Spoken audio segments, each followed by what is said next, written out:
పని చేయడానికి ఆశీర్వదించమని కోరుకుని అక్కడి నుంచి భారం అంతా దేవుడి పైన వేసి ఇంతవరకు పనిచేస్తూ వచ్చాను. అదే నా శక్తి, దానివల్ల నేను ముందుకు పోతున్నానని చెప్పి కూడా మరొక్కసారి మీ ద్వారా తెలియజేస్తున్నాను. అందుకే అనేక సార్లు చెప్పాను, సాక్షాత్ వెంకటేశ్వర స్వామి నా మీద 23 క్లేమోర్ మైన్స్ బ్లాస్ట్ చేస్తే నన్ను కాపాడింది ఆ దేవుడు తప్ప, ఇది నాకు పునర్జన్మ తప్ప ఇంకొకటి కాదు. అలాంటి నా జీవితంలో మీరు చూస్తే ఎప్పుడూ కూడా వెంకటేశ్వర స్వామికి దగ్గరలో నేనున్నాను. ఎంతోమంది దగ్గరికి వచ్చి ఉద్యోగాలు కానీ షాపులు కానీ అక్కడ ఇంకోటి చేయాలంటే ఎప్పుడు నేను ఇల్లు కాలేదు. నేను ఇప్పటికి కూడా ముఖ్యమంత్రిగా ఉన్నా, ప్రతిపక్షంలో ఉన్నా, నేరుగా క్యూలో వెళ్ళి దర్శనం చేసుకొని వచ్చాను తప్ప ఇంకోటి కాదు. ఎందుకంటే మనం చేసేదానికి సేవ చేయాలి. ఆ సేవలో మనం ఉంటే రాష్ట్రానికి మంచి జరుగుతుంది, అందరికీ మంచి జరుగుతుంది. మనం ముందుకు పోతున్నాం అధ్యక్ష. నేను ఆ రోజు కూడా అధ్యక్ష మనందరం గుర్తుపెట్టుకోవాలి, నేను సిద్ధాంతపరంగా పోరాడాను. తీవ్రవాదుల సమస్యలో నేనేం పెట్టుకోవాల్సిన పని లేదు.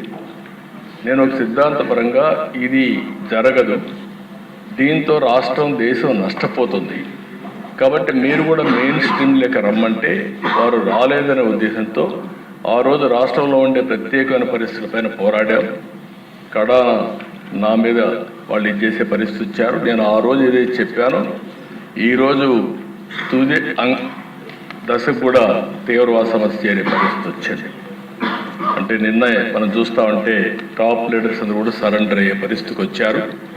దేశంలో కేంద్ర ప్రభుత్వం చొరవతో ఈ యొక్క నక్సలిజం కూడా మార్చి లోపల ఎక్కడా లేని పరిస్థితి వస్తుంది. అయితే అధ్యక్ష ఇక్కడ ఒకసారి మీరు చూడాల్సింది, రాష్ట్ర ప్రజానీకం కూడా ఇప్పుడే ఆవేదన మీరు తెలియజేశారు. అందులో ఉండే కుట్రపూరితమైనటువంటి చర్యలు కూడా మనం గుర్తుపెట్టుకోవాలి. నేను ఒక లడ్డు విషయమే నేను మాట్లాడడం లేదు. ఈ రాష్ట్రంలో బ్రిటిష్ వాళ్ళు పరిపాలించినప్పుడు కూడా వెంకటేశ్వర స్వామి జోలికి రాలేదు.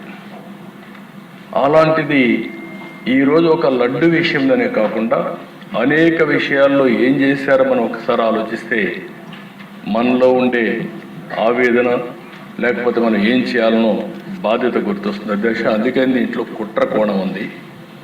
ఒక సిండికేట్గా ఏర్పడే పరిస్థితి వచ్చారు. ఇవన్నీ కూడా ఫారెన్సిక్ ఎవిడెన్స్లు చాలా వరకు ప్రూవ్ అయినాయి.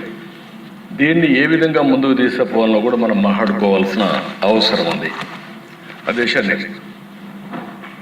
ఇక్కడ మీరు చూస్తే అధ్యక్ష, నేను అందుకే మహాపాపం అన్నాను.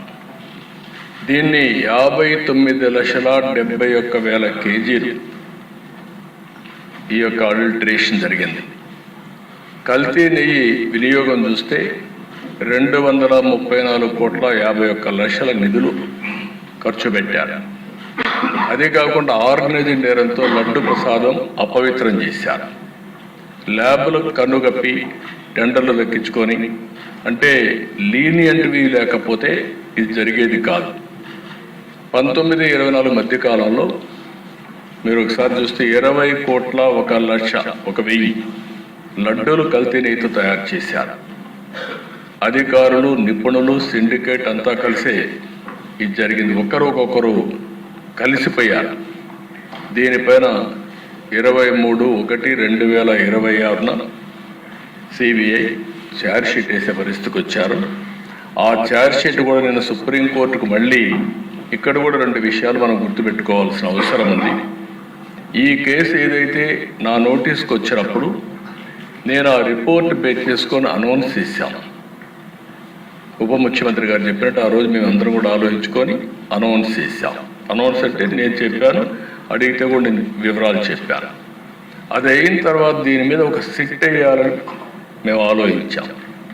ఇలాంటివి పునరావృతం కాకుండా చేయడానికి ఒక సిట్ వేయాలని చెప్పి ఆలోచిస్తే దానిపైన ఛాలెంజ్ చేసి సుప్రీంకోర్టు పోవడం, సుప్రీంకోర్టు దీని మీద అధ్యయనం చేసిన తర్వాత ఇది రాజకీయ కాంట్రవర్సీ ఉండకూడదనే ఉద్దేశంతో రాష్ట్ర ప్రభుత్వం, కేంద్ర ప్రభుత్వం అధికారులతో ఒక సిట్ ఒకటేసి సిబిఐ ఆధ్వర్యంలో ఎంక్వైరీ చేయమని ఒక సిట్ కాన్స్టిట్యూట్ చేసే పరిస్థితికి వచ్చారు. అంటే ఆ రోజు పోయింది కూడా అధ్యక్ష సుప్రీంకోర్టుకి వైఎస్ఆర్ కాంగ్రెస్ పార్టీ వెళ్ళారు. వాళ్ళు ఎంక్వైరీ చేసిన తర్వాత ఆ సిట్ అంతా ఫైనలైజ్ అయిన తర్వాత మొన్న కొన్ని రికమెండేషన్లని ఛార్జ్ షీట్ వేశారు. అదే సమయంలో రాష్ట్ర ప్రభుత్వానికి కొన్ని రికమెండేషన్లు చేశారు. అంటే ఎవరెవరు అధికారులు తప్పు చేశారో వాళ్ళందరిపైన మీరు యాక్షన్ తీసుకోండి అని వాళ్ళు మాకు ఆదేశాలు సిబిఐ రిపోర్ట్ పంపించారు. అదే సమయంలో టీటీడీ కూడా ఇందులో కొన్ని కరెక్షన్ చేయాలి, అవి కూడా చేయమని ఇంకోటి పంపించారు. ఆ రిపోర్ట్ టీటీడీకి పంపించాం. చాలామంది అనుకుంటున్నారు ఇక్కడ మనమే చేస్తున్నామని. కాదు, రెండు విధాలుగా ఉంది. సుప్రీంకోర్టు ఆధ్వర్యంలో జరిగినటువంటి సిబిఐ ఎంక్వైరీ, ఆ ఎంక్వైరీలో సిట్ వేసి సిట్ ఫైనలైజ్ చేసినటువంటి ఒకటి టీటీడీ ఏం చేయాలి, మనం ఏం చేయాలి, సిబిఐ ఛార్జ్ షీట్ వేసి కోర్టు కూడా ఫైల్ చేశారు. నిన్న కోర్టు కేసింది నెంబరింగ్ కాకపోయినా మళ్ళా వైఎస్ఆర్ కాంగ్రెస్ పార్టీ ఆధ్వర్యంలో కానీ ఎవరన్నా కానీ సుబ్రహ్మణ్య స్వామి గారు అడ్వకేట్ కింద సుప్రీంకోర్టులో వేసే ఫైల్ వేశారు. దీన్ని అడ్డుకునే ప్రయత్నం చేస్తే సుప్రీంకోర్టు చాలా స్పష్టంగా ఇందులో నథింగ్ రాంగ్, దీన్ని లాజికల్గా తీసుకుపోవాల్సిన అవసరం ఉంది, ముందుకు బొమ్మని వాళ్ళు వేసిన రిట్ని డిస్మిస్ చేసే పరిస్థితికి వచ్చారు. ఇప్పుడు చూస్తే అధ్యక్ష ఆ సందర్భంలో నిన్న కొంతమంది నాయకుల యొక్క రిపోర్ట్లు కూడా నేను చూశాను. ఎందుకు మాట్లాడుతున్నారు మీరు యాక్షన్ తీసుకోమని, అంటే రాష్ట్ర ప్రభుత్వం యాక్షన్ తీసుకుంటుంది అనే విధంగా కూడా మాట్లాడుతున్నారు. ఇది కేంద్రంలో సిబిఐ ఉంది, సుప్రీంకోర్టు ఆధ్వర్యంలో జరిగింది. రాష్ట్ర ప్రభుత్వానికి కొన్ని రికమెండేషన్లు చేశారు అధికారులపైన యాక్షన్ తీసుకోమని. అవన్నిటిపైన యాక్షన్ తీసుకోవడానికే వన్ మ్యాన్ కమిషన్ వేసి ముందుకు పోతున్నాం. నెక్స్ట్ ఇక్కడ చూసే అధ్యక్ష ఏం జరిగింది, నేను కూలంకుషంగా రాష్ట్ర ప్రజలందరికీ సిబిఐ రిపోర్ట్, మన దగ్గర ఉండే ఆధారాలు, లేకపోతే ఫారెన్సిక్ ఎవిడెన్స్ అన్నీ పెట్టుకొని ఒక బ్రాడ్గా ఇస్తున్నాం.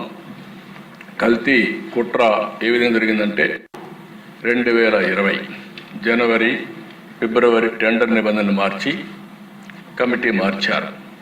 371 నెంబర్ రెజల్యూషన్తో నాణ్యతా ప్రమాణాలన్నీ తగ్గించే పరిస్థితికి వచ్చారు. ఆ తర్వాత మీరు చూస్తే 2022 మేలో బోలేబాబా సంస్థపై ఫిర్యాదు విచారణకు ఆదేశించారు. 2022 బీటా సియోస్టెరాల్తో నెయ్యి కల్తీ జరిగిందని సిఎఫ్టిఐ ల్యాబ్ రిపోర్ట్ వచ్చింది. ఈ రిపోర్ట్ 2022 ఆగస్టులో వచ్చింది. అది కూడా వచ్చిన తర్వాత ఆ బ్రీఫింగ్ టీటీడీ బోర్డు చైర్మన్కి చేస్తే దాన్ని ఆయన తొక్కిపెట్టే పరిస్థితికి వచ్చారు. 2024 కల్తీ వ్యవహారం పరిణామం ఎన్డీడీబీ ఇచ్చిన తర్వాత ఇవన్నీ కూడా అందులో కూడా మీరు చూస్తే అధ్యక్ష ఎన్డీడీబీ రిపోర్ట్లో చాలా స్పష్టంగా చూపిస్తాను. దానిపైన ఏఆర్ డైరీని బ్లాక్ లిస్ట్లో పెట్టారు. సిట్తో 2024 అక్టోబర్లో సిబిఐ సిట్ వేయడం, అందులో FSSAI వాళ్ళు కూడా చేర్చారు. మొత్తం కూడా ఇవన్నీ ఉన్నాయి.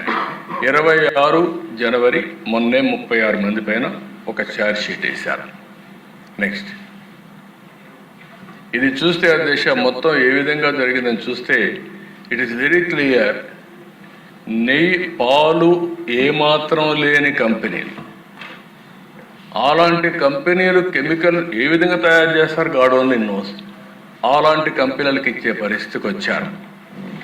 19 ఆగస్ట్ టెండర్ నిబంధనలు సడలింపు చేశారు. 250 కోట్లకు టర్నోవర్ తగ్గించారు. 4 లక్షల లీటర్ల పాల సేకరణ సామర్థ్యం కూడా తగ్గించారు. 250 కోట్లను తగ్గించారు. 4 లక్షల లీటర్లు కూడా తగ్గించారు. బోలేబాబా డైరీ మారిన ఆర్ష్ ఫ్రెష్ డైరీ, అక్కడి నుంచి ఆర్ష్ ఫ్రెష్ డైరీ ఒకటి వాళ్ళు తీసుకొని అర్హత లేదని ముందుగానే తేల్చారు. తేల్చిన తర్వాత 70,000 కేజీల నెయ్యి సేకరణకు టెండర్లు పిలిచి టీటీడీ పాల సేకరణ లేదని ఆర్ష్ ఫ్రెష్ డైరీ బిడ్ తిరస్కరించారు.